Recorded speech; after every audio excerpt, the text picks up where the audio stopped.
Hello everyone, this is Saumya Tripathi. Welcome और welcome back to my channel. जैसा कि आप सब जानते हैं कि मैं फ़र्स्ट ईयर की मेडिसिन्स जो बीएचएमएस कोर्स की जो इम्पॉर्टेंट हैं वो इस चैनल पे शेयर कर रही हूँ।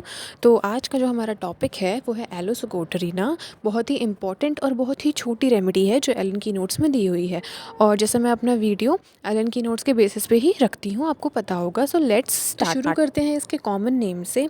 जो एलोसोकोटरीना रेमेडी है उसका कॉमन नेम होता है सोकोटरीन एलोस, और इसका जो फैमिली है वो है लिलिएशिया।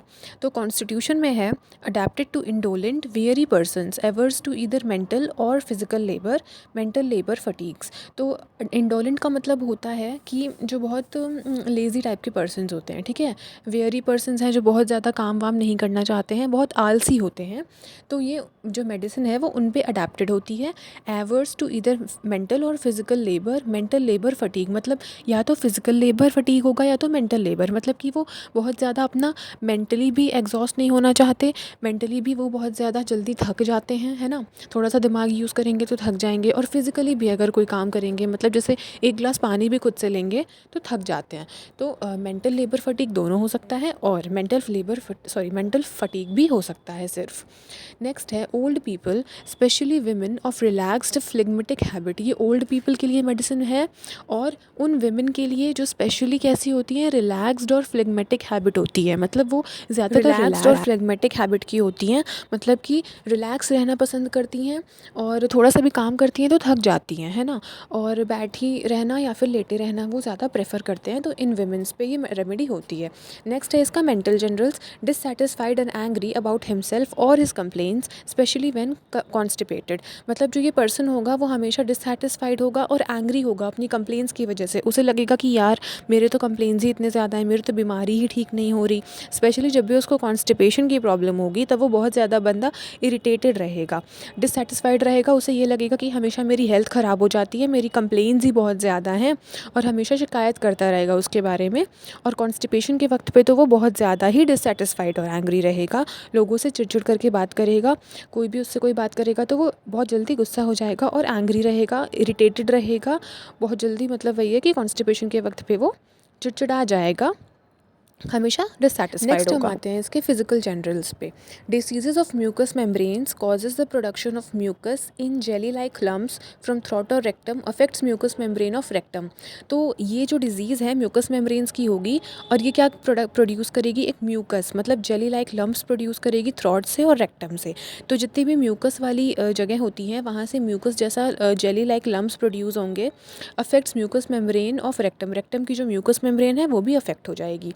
नेक्स्ट है एक्सट्रीम प्रोस्ट्रेशन विद पर्सपिरेशन, मतलब जब भी पर्सपिरेशन होगा, मतलब जब भी पसीना आएगा होल बॉडी पे या कहीं पे भी, तो बहुत ज़्यादा उसको प्रोस्ट्रेशन होगा, बहुत ज़्यादा उसको वीकनेस होगा, है ना, पेशेंट को। नेक्स्ट है headache across the forehead aggravated by every footstep with heaviness of eyes and nausea. मतलब कि हेडेक जो होगा ना इस बंदे को वो पूरे फोरहेड पे होगा, across the whole forehead headache की प्रॉब्लम होगी। और एक भी कदम चलने से, जब भी वो एक कदम चलेगा वो हेडेक जो है एग्रीवेट होगा और ज़्यादा तेज़ सिर दर्द करेगा, ठीक है। और जितनी ज़्यादा फुटस्टेप्स वो लेगा, हर एक फुटस्टेप पे ऐसा होगा कि लिखा है ना एग्रीवेटेड बाय एवरी फुटस्टेप, कि एक एक कदम चलने पे जितना ज़्यादा वो चलेगा उतना ज़्यादा उसका हेडेक एग्रीवेट होगा। With heaviness of eyes and nausea होगा, और हैवीनेस ऐसे आँखें जो हैं बहुत ज़्यादा भारी भारी फील होंगी। उसके बाद है headaches are worse from heat better from cold applications. कोई भी हीट वाली चीज़ होगी, गर्म एटमॉस्फेयर हो गया या कोई हीट का एप्लीकेशन हो गया, है ना, गर्मी का मौसम हो गया या धूप बहुत सिर पे लग रही है, जैसे कि हीट स्ट्रोक हो जाता है ना, सर्दी कह रही हूँ, उसमें धूप में, है ना। तो उससे क्या होगा, हेडेक होगा, है ना। तो बेसिकली जो हीट स्ट्रोक से जैसे लोग आपने देखा होगा गर्मी में बेहोश हो जाते हैं स्कूल असेंबली में, है ना, उन्हें सनलाइट से प्रॉब्लम होती है, ज़्यादा सन से, तो ये वो वाली कंडीशन है। तो कोल्ड एप्लीकेशन अगर करेंगे हेड पे तो उससे रिलीफ मिलेगा। Alternating with lumbago after insufficient stool, तो ये ऑल्टरनेट करेगा लिम्बेगो के साथ, मतलब लोअर बैक पेन होगा साथ में, उसके साथ ये ऑल्टरनेट करेगा आफ्टर इनसफिशिएंट स्टूल। अगर स्टूल अच्छे से पास नहीं हो रहा है, सफिशिएंटली पास नहीं हो रहा है, ऑल्टरनेट कर रहा रहा है लिम्बोगो के साथ, तो ये प्रॉब्लम्स ऐसे क्रिएट होंगी। नेक्स्ट हम देखते हैं इसका GIT सिम्टम्स, ठीक है।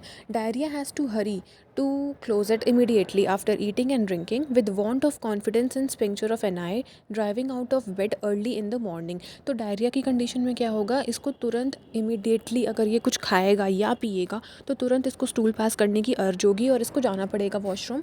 With want of confidence in sphincter ani, मतलब इसके स्पिंक्चर एन आई में कॉन्फिडेंस नहीं है, इसको ये नहीं फील होगा कि एनस इसके कंट्रोल में है।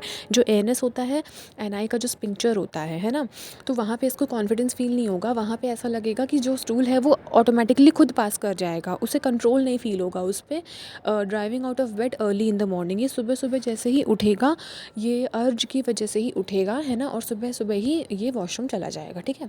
नेक्स्ट है when passing flatus sensation as if stool would pass with it. जैसे कि मैंने बोला कि इसको अपने स्फिंक्चर ऑफ एन आई पे कंट्रोल नहीं होगा, तो ऐसा लगेगा कि जब फ्लेटस पास हो रहा है, जब ये फ्लेटस पास करेगा, मतलब गैस अगर पास हो रही है एनस से, तो इसे ये फील होगा कि साथ में स्टूल भी पास हो जाएगा, ठीक है। क्यों? क्योंकि इसको कंट्रोल नहीं है अपने एनस पे।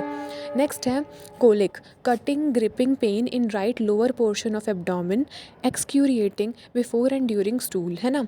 कोलिक जो है वो कटिंग ग्रिपिंग पेन होगा राइट लोअर पोर्शन में एब्डोमेन के, एक्सक्यूरिएटिंग होगा मतलब बहुत पेनफुल होगा, छिला हुआ फील होगा, before and during stool, stool के पहले भी और बाद में भी।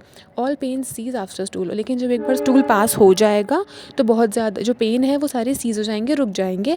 Leaving profuse sweating and extreme weakness, लेकिन स्वेटिंग बहुत ज़्यादा प्रोफ्यूज़ होगी, बहुत ज़्यादा क्वांटिटी में होगी और वीकनेस भी बहुत हो जाएगी। Attacks preceded by obstinate constipation, और ये ऑब्स्टिनेट कॉन्स्टिपेशन अगर है तो अटैक्स प्रिसीड करेंगे, मतलब कॉन्स्टिपेशन के पहले ये सारी प्रॉब्लम्स होंगी। नेक्स्ट है फ्लेटस ऑफेंसिव होगा, बर्निंग होगा, कोपियस होगा, much flatus with small stool, burning in anus after passage of flatus. Flatus में से बहुत ज़्यादा स्मेल आएगी, ऑफेंसिव है। ऑफेंसिव मतलब ऐसी स्मेल कि बिल्कुल भी ज़्यादा बर्दाश्त नहीं हो रही, है ना। बर्निंग फ्लेटस होगा, जब फ्लेटस मतलब गैस रिलीज़ होगी तो बर्न करेगा, है ना, एनस के पास। कोपियस है, बहुत ज़्यादा क्वांटिटी में रिलीज़ होगा। Much flatus with small stool, क्या होगा, गैस ज़्यादा पास होगी और स्टूल कम पास होगा, ये प्रॉब्लम होगी।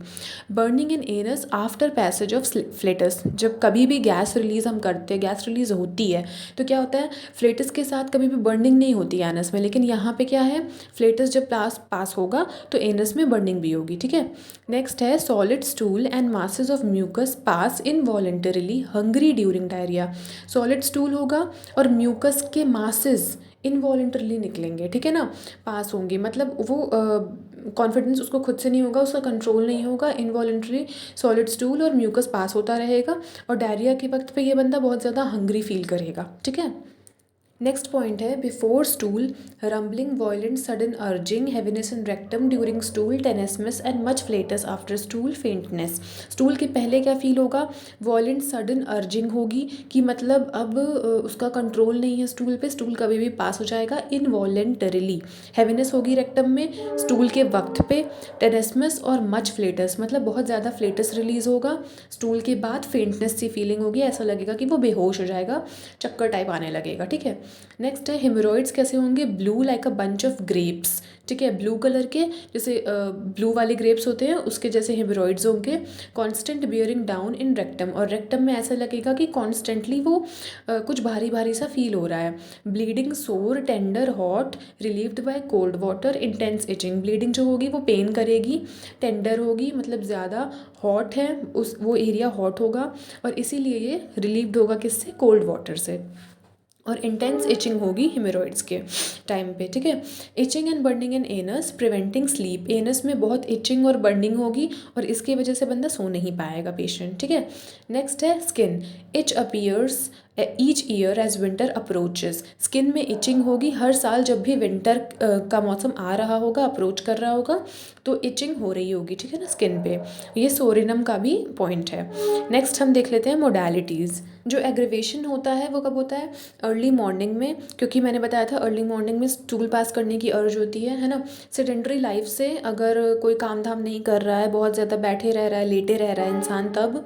Hot dry weather after eating और ड्रिंकिंग, स्टैंडिंग और वॉकिंग, हॉट और ड्राई वेदर में खाने या पीने के बाद या खड़ा है या चल रहा है तब एग्रीवेशन है कंप्लेंट्स में। नेक्स्ट है एमेलियोरेशन, तो एमेलियोरेशन होगा अगर ऑब्वियसली हॉट से एग्रीवेशन है तो कोल्ड से एमेलियोरेशन होगा, तो कोल्ड वाटर से, कोल्ड वेदर से एमेलियोरेशन है, प्लस फ्लेटस और स्टूल के डिस्चार्ज से भी उसको आराम मिलेगा, ठीक है। नेक्स्ट है relations, like sulphur in many chronic diseases with abdominal plethora and congestion of portal circulation develop suppressed eruption. तो सल्फर की तरह ही बहुत सारे क्रोनिक केसेस में, जैसे कि with abdominal plethora and congestion, जैसे पोर्टल सर्कुलेशन में कंजेशन हो जाता है ना, तो ये सप्रेस्ड इरप्शन डेवलप करता है।